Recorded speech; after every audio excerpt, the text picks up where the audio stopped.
ఆచి చికెన్ మసాలా. తెలంగాణ కాంగ్రెస్ లో వర్గ పోరు తగ్గడం లేదు.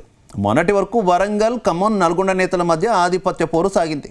ఈ గొడవలకు ఎండ్ కార్డ్ వేయడంలో క్రమశిక్షణ కమిటీ పూర్తిగా ఫెయిల్ అయిందని ప్రచారం సాగుతోంది. ఇక క్రమశిక్షణ కమిటీ నోటీసులు ఇస్తే నేతలంతా లైట్ తీసుకుంటున్నారు.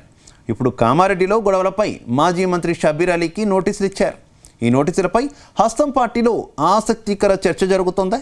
అసలు క్రమశిక్షణ కమిటీ నోటీసులపై కాంగ్రెస్ వర్గాలు ఏమంటున్నాయి?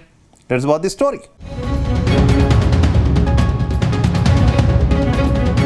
తెలంగాణ కాంగ్రెస్ లో ఆధిపత్య పోరు మరోసారి భగ్గుమంది. కాంగ్రెస్ సీనియర్ నేత షబ్బీర్ అలీపై కామారెడ్డి కాంగ్రెస్ నేతలు యుద్ధం ప్రకటించారు. కామారెడ్డిలో కాంగ్రెస్ నేతల్ని ఎవరిని పనిచేసుకోకుండా అడ్డుకుంటున్నారని ఆరోపిస్తున్నారు. ఈ క్రమంలోనే టీపీసీసీ చీఫ్ మహేష్ కుమార్ గౌడ్ పై తీవ్ర ఆరోపణలు చేస్తూ పార్టీలో పదవులు అమ్ముకుంటున్నారు అని అర్థం వచ్చేలా సీనియర్ నేత మహమ్మద్ అలీ షబ్బీర్ మాట్లాడిన ఓ ఆడియో సోషల్ మీడియాలో వైరల్ గా మారింది.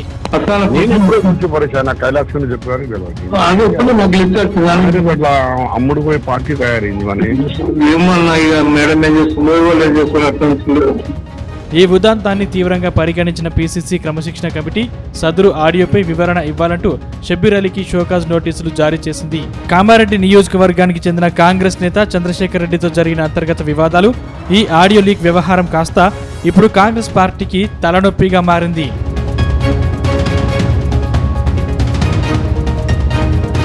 ప్రస్తుతం కాంగ్రెస్ క్రమశిక్షణ చర్యల వెనుక ఉన్న సెలెక్టివ్ పాలిటిక్స్ పై పార్టీలోనే ఇప్పుడు ఆసక్తికరమైన చర్చ నడుస్తుంది. మొన్నటికి మొన్న కాంగ్రెస్ ఫైర్ బ్రాండ్ నేత ఎమ్మెల్యే కోమటిరెడ్డి రాజగోపాల్ రెడ్డి సాక్షాత్తు సీఎం రేవంత్ రెడ్డి నిర్ణయాలను తప్పుపడుతూ ప్రభుత్వంపైనే బహిరంగంగా అసంతృప్తి వెళ్లగక్కారు. అయినప్పటికీ అధిష్టానం కానీ క్రమశిక్షణ సంఘం కానీ ఆయన్ను కనీసం పిలిచి కూడా మందలించలేదు. ఆ తర్వాత వరంగల్ నేతల పంచాయతీ క్రమశిక్షణ సంఘం ముందుకు వచ్చింది. ఈ గొడవకు క్రమశిక్షణ కమిటీ ఎండ్ కార్డు వేయలేదు. చివరకు క్రమశిక్షణ కమిటీ చేయలేని పనిని వరంగల్ నేతలు చేశారు.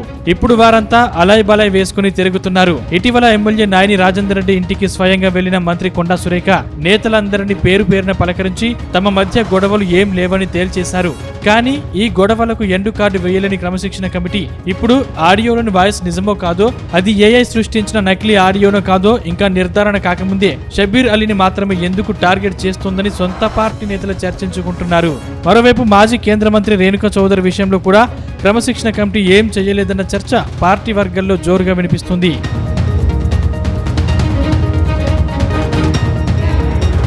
మరోవైపు రాజకీయ సమీకరణాల పరంగా చూస్తే మాజీ మంత్రి షబ్బీర్ అలీ సీఎం రేవంత్ రెడ్డికి అత్యంత నమ్మకస్తుడైన నేత. 3-4 దశాబ్దాలుగా కాంగ్రెస్ పార్టీలోనే ఉంటూ మైనారిటీ నేతగా మంచి గుర్తింపు దక్కించుకున్నారు. ఉమ్మడి రాష్ట్రంలో కాంగ్రెస్ మంత్రిగాను సేవలందించారు. గత అసెంబ్లీ ఎన్నికల సమయంలో తన కామారెడ్డి సీటును రేవంత్ రెడ్డి కోసం త్యాగం చేసి నిలబడ్డారు. అలాంటి రేవంత్ రెడ్డి సన్నిహితుడిపైనే ఇప్పుడు పీసీసీ కమిటీ నోటీసుల అస్త్రాన్ని ప్రయోగించడంపై రకరకాలుగా చర్చ జరుగుతుంది. ఈ నోటీసుల వెనుక Congress mark seniors versus juniors లొసుగులు దాగి ఉన్నాయని భావిస్తున్నారు. కొద్ది రోజులుగా కాంగ్రెస్ పార్టీ అంతర్గత కోవర్ట్ ఆపరేషన్లు, ఆడియో లీకులు, నోటీసుల వ్యవహారాల నుండి తేరుకోలేకపోతుంది.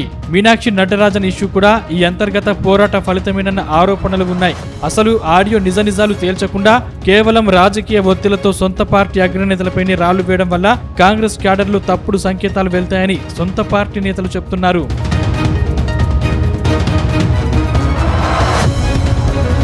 ఏదేమైనా మాజీ మంత్రి షబ్బీర్ అలీపై కుట్రల విషయంపై మైనార్టీ వర్గాలు సీరియస్ అవుతున్నట్టు సమాచారం. గత అసెంబ్లీ ఎన్నికల్లో మైనార్టీలంతా కాంగ్రెస్ పార్టీ వైపు నడిస్తే పార్టీ మాత్రం ఒక్క మైనార్టీ నేతకు మంత్రి పదవి ఇవ్వలేదనే అసంతృప్తి వారిలో స్పష్టంగా కనిపిస్తుందట.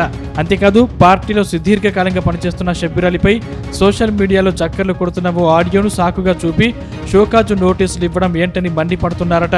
ఇదే సమయంలో మరికొందరు మాత్రం కాంగ్రెస్ పార్టీలో నోటీసులతో ఊదు కాలేదు లేదు, పోయేది లేదని సామెతను గుర్తు చేస్తున్నట్టు తెలుస్తోంది.